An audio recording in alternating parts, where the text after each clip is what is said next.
The widow of the mountain welcomed a hungry young man. He gave her the most beautiful night of her life, and in the quiet hours before dawn, when the fire in the hearth had burned down to glowing embers, she found herself studying him with a mixture of tenderness and unease. His face was too striking to be ordinary. Youthful yet carrying shadows beyond his years, his eyes reflecting something unspoken, like a storm held back behind a calm sea. He had come to her door half frozen, exhausted, begging only for bread and warmth. Yet in the strange dance of fate, he had given her something she had thought forever lost: the sensation of being alive again. She had been called the widow of the mountain for so long that the title felt heavier than her own name. Her husband had been gone for nearly a decade, taken by a treacherous fall in the ravines that surrounded their secluded village. Since then, people had whispered that the mountain had claimed her soul too, though her body still lingered. She had not known laughter, nor had she known the warmth of another's arms, until this mysterious traveler appeared, almost as if conjured by the storm that howled outside. He stirred at her side, as if her thoughts had reached him. "You are staring at me," he murmured with a faint smile, his voice carrying a roughness, the kind forged from long journeys and countless nights beneath open skies. "I am only wondering," she replied, brushing a strand of hair from her face, "what a young man like you is doing on such a lonely path. There are safer roads, easier shelters."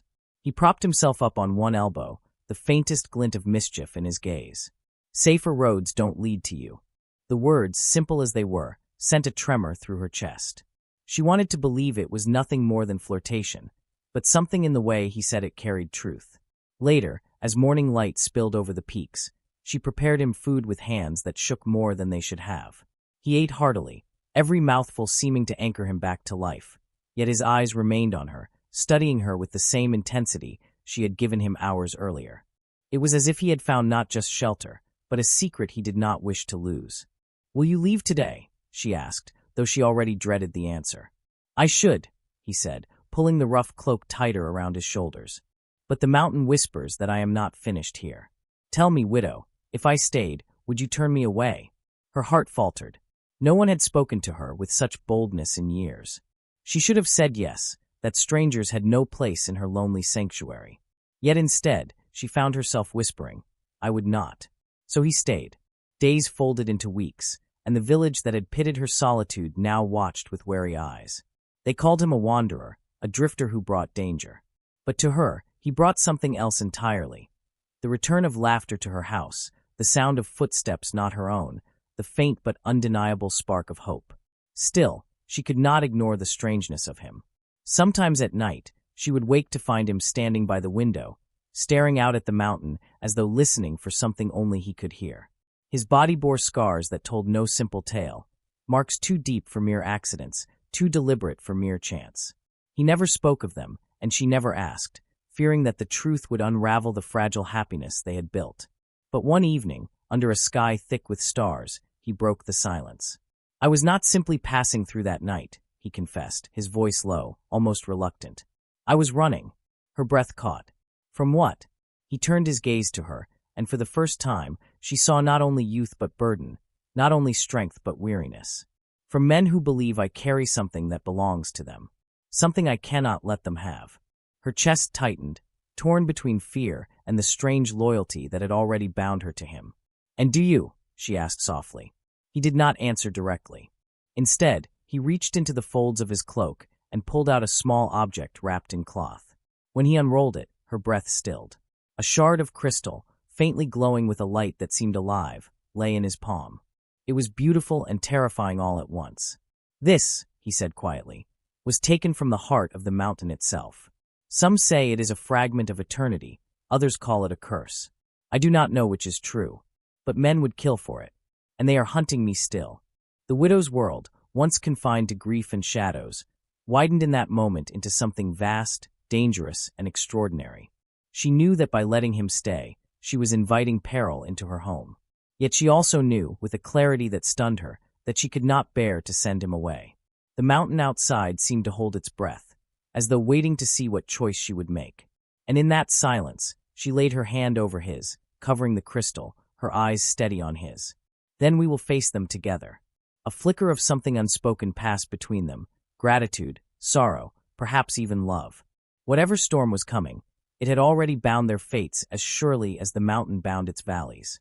And so the widow of the mountain, who had lived as little more than a ghost of memory, stepped into a story larger than her own, her heart beating not just for survival, but for something greater. The young man bent his head, pressing his forehead gently to hers, and whispered, "Then the most beautiful night of your life was only the beginning. Would you like me to continue building this story into the long, unfolding narrative style you've been using for your channel, around 1,000 plus words at a time? Or should I keep writing in shorter dramatic sections so you can control the pacing? Then the most beautiful night of your life was only the beginning." Those words echoed inside her long after they were spoken, sinking into her bones, reverberating in her chest like the toll of a hidden bell. She had not realized until that moment how starved she had been for such a promise, for the simple possibility that her life still had chapters left unwritten.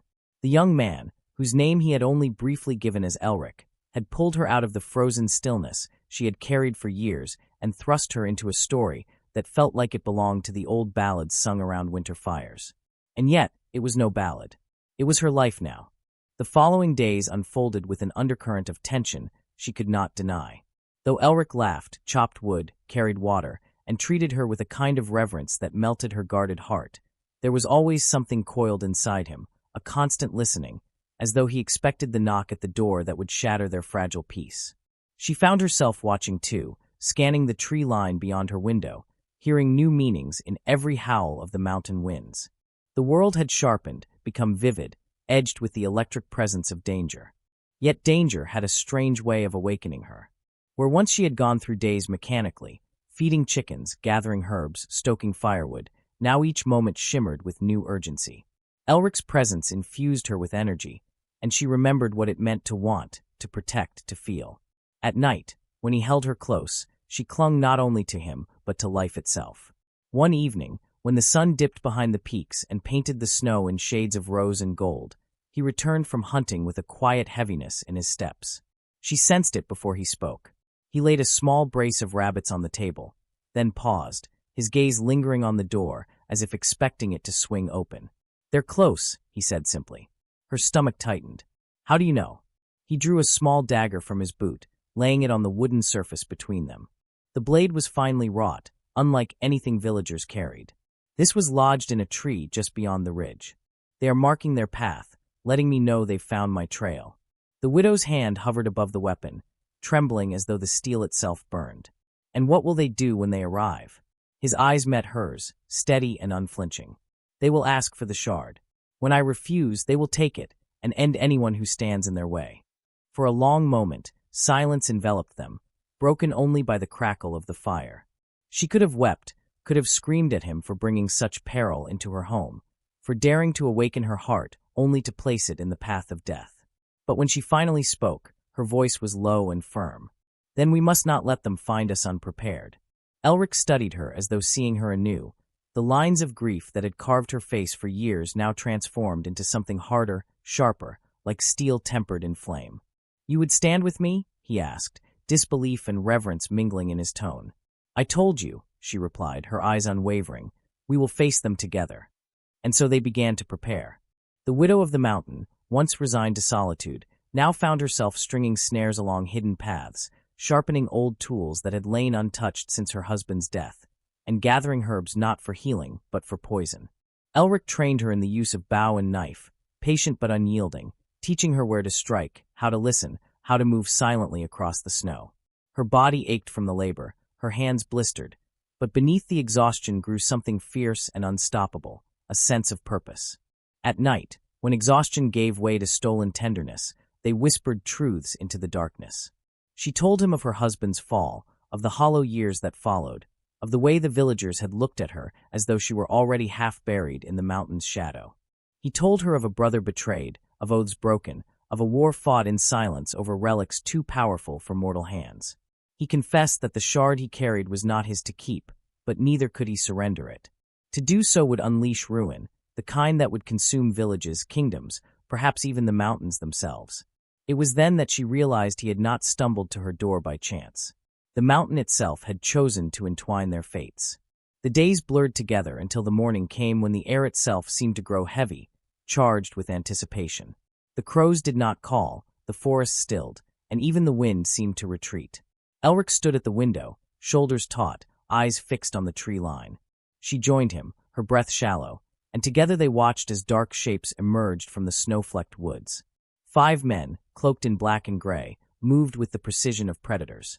Each carried weapons forged with cruel beauty, and their faces bore the merciless calm of those who had long forgotten the weight of conscience. They did not hurry, for they knew their prey was cornered. Elric turned to her, placing the crystal shard in her hands. Its glow pulsed faintly, as though alive, as though it sensed the encroaching danger. "If I fall," he said softly, "take this and flee into the mountain. Do not let them touch it, no matter what they promise, no matter what they threaten." Her throat tightened, but she shook her head fiercely. "No. If you fall, then I fall with you. I have lived enough years without meaning. If my life ends here, at least it will end standing beside you."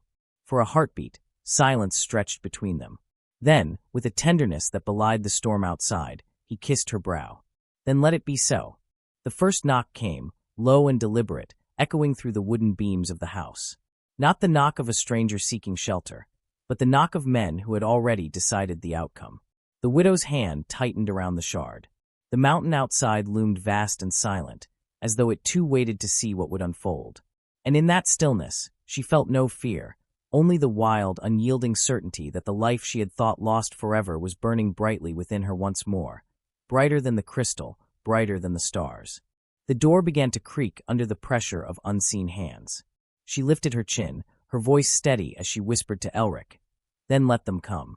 The door shook once more, this time with a violent force that rattled the beams and sent dust falling from the rafters.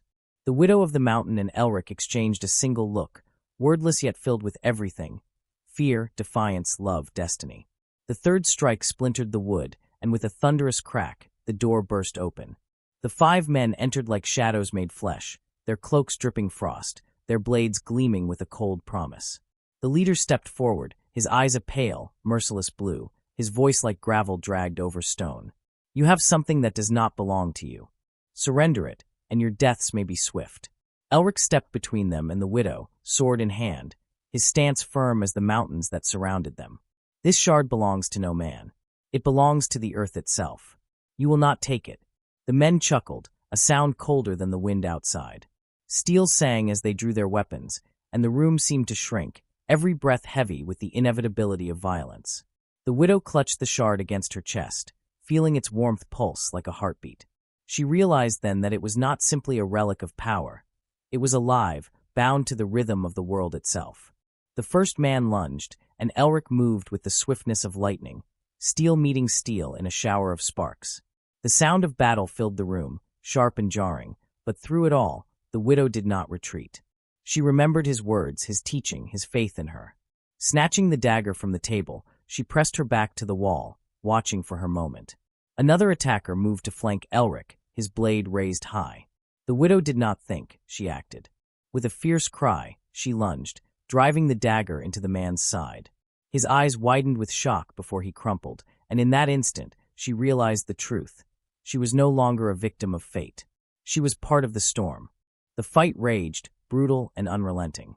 Elric fought like a man possessed, every strike fueled by desperation and resolve. Yet the enemy was skilled, relentless, their movements honed by years of cruelty. Steel cut flesh, blood stained the floor, and the small cabin that had once been her sanctuary became an arena where life and death danced their savage waltz. At last, the leader advanced, his blade longer, sharper, his presence commanding. He struck with ferocity, forcing Elric back step by step, until his back was nearly against the wall. The widow's heart pounded, terror clawing at her ribs. The leader's voice cut through the chaos. "You cannot stop what has already been written. The shard will be ours. The mountain itself demands it." And in that moment, the shard burned in her hands, its light flaring brighter than fire. It was as if the mountain had answered, not with silence but with power, ancient and untamed. The widow gasped, the glow searing her vision, and instinctively she raised it high. The room was filled with a blinding radiance, as though dawn itself had erupted within the cabin. The men staggered, their cries swallowed by the roar of unseen forces. The floor trembled, the walls groaned, and outside, the very mountain seemed to awaken. Snow and ice cascaded from the cliffs, a storm born not of weather but of will. The leader turned, his pale eyes wide with horror. "She wields it," he began, but the words were drowned as the light consumed him, hurling him and his men backward with a force beyond mortal strength. They screamed as they were swept out into the storm, their forms swallowed by the fury of the mountain, until there was nothing left but silence and the echo of the wind. When the light faded, the widow collapsed to her knees, the shard dimming once more to a faint pulse in her trembling hands. The cabin was scarred, its walls splintered, its floor stained, but it still stood. And within it, so did she. Elric fell beside her, blood on his lips, his strength spent. Yet his eyes shone as he looked at her, not with fear but with awe. You awakened it. You answered the mountain's call." Tears blurred her vision as she cradled his face, her voice breaking. "I only wanted to protect you, to protect us." "And you did," he whispered, his hand covering hers, warm despite his wounds. "The shard chose you. Perhaps it was never mine to carry, it was always yours." The realization struck her like a thunderclap. All those years she had thought herself forgotten, cursed to fade into silence. She had been waiting, not for death, but for this moment, this destiny. The mountain had not claimed her when it took her husband. It had been holding her for a greater purpose. She pressed her forehead to his, her tears falling freely now. "Then whatever comes, we face it together. You and I." His lips curved into a faint smile, weary yet full of love. "Together." Outside, dawn broke across the peaks, painting the snow in hues of fire and gold. The storm had passed, but its memory lingered in the silence, a silence not of emptiness but of renewal. The villagers would speak of it for generations, the night the mountain roared, the night the widow rose from her sorrow and wielded the power of the earth itself. And in the years to come, when travelers passed through those valleys and asked about the widow of the mountain, they would not hear tales of a grieving woman living alone in shadow. They would hear of a woman who defied death, who stood beside a hunted man and turned the tide of fate, who became more than widow, more than legend. She became a force of the mountain itself. For though her cabin bore the scars of battle, though her hands still trembled from what she had unleashed, there was no more fear in her heart. She had loved and been loved, she had fought and prevailed, and she had found her place in the great, unyielding story of the world. The shard still pulsed faintly in her palm, alive with secrets yet untold, but it no longer felt like a burden. It felt like a companion, a part of her spirit, a bond between her and the mountain that had cradled her life from the beginning. And as she rose to her feet, helping Elric to his, she looked out at the endless white peaks stretching into the horizon. The world was vast, dangerous, filled with threats yet to come. But for the first time in her life, she did not dread it. She welcomed it. The widow of the mountain was no longer a figure of pity, no longer a whisper of loss. She was a warrior, a keeper of light, a woman reborn in fire and storm. And her story was only just beginning.